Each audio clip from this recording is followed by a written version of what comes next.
আসসালামু আলাইকুম। আশা করছি আপনারা সকলেই ভালো আছেন। লিজা কুকিং অ্যান্ড ব্লগে আপনাদের সকলকে স্বাগত। বন্ধুরা, আজকে খুবই সুন্দর করে আমি টক দই দিয়ে দেশি মুরগি রান্না করব। তো কিভাবে রান্না করি সেটা শুরু থেকে শেষ পর্যন্ত দেখুন। আশা করছি অনেক ভালো লাগবে। তো এইদিকে অনেকটা পরিমাণে পেঁয়াজ আমি খুব সুন্দর করে ব্রাউন করে ভেজে এখানে কিছুটা পরিমাণে টক দই ফেটিয়ে দিয়ে দিয়েছি। এবার আমি ভালোভাবে নেড়েচেড়ে খুব সুন্দর করে এরকম কষিয়ে নেব। এবার এখানে অ্যাড করে দিলাম বাটা মশলা, আদা জিরা বাটা, রসুন বাটা। তো খুব সুন্দর করে মশলাটাকে কষিয়ে আমি একটু পানি অ্যাড করে দিয়েছি।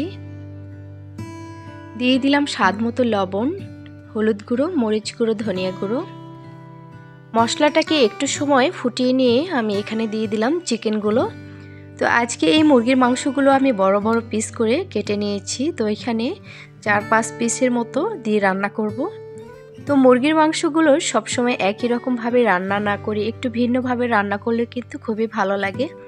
তো এই চিকেনগুলোকে আমি খুব সুন্দর করে রান্না করছি বন্ধুরা। ফ্লেভারটা অনেক সুন্দর লাগছে, দেখতে এতটা ভালো না লাগলেও সামনে থেকে কিন্তু খুবই ভালো লাগছে। তো আর বেশ কিছুক্ষণ এই চিকেনটাকে আমি খুব সুন্দর করে কষিয়ে নেব এবং পরিমাণ অনুযায়ী এখানে পানি অ্যাড করে দেব। বন্ধুরা, এখনও যারা আমার চ্যানেলটিকে সাবস্ক্রাইব করেননি, আশা করছি তারা সকলেই সাবস্ক্রাইব করে দেবেন এবং পাশে থাকা বেল আইকনটি প্রেস করে রাখবেন। আর যদি আমার ভিডিওগুলো আপনাদের কাছে একটু হলেও ভালো লেগে থাকে, অবশ্যই একটি লাইক করে দেবেন এবং কমেন্টে আপনাদের মতামত জানাতে পারেন। তো যাই হোক, মোটামুটি ভুনা ভুনা হয়ে গেছে চিকেনটা। আমি এর মধ্যেই কিছুটা পরিমাণে পানি অ্যাড করে দিয়েছি। অল্প পরিমাণে পানি দিয়ে কিন্তু আমি চিকেনটা সুন্দর করে কষিয়ে নিয়েছি।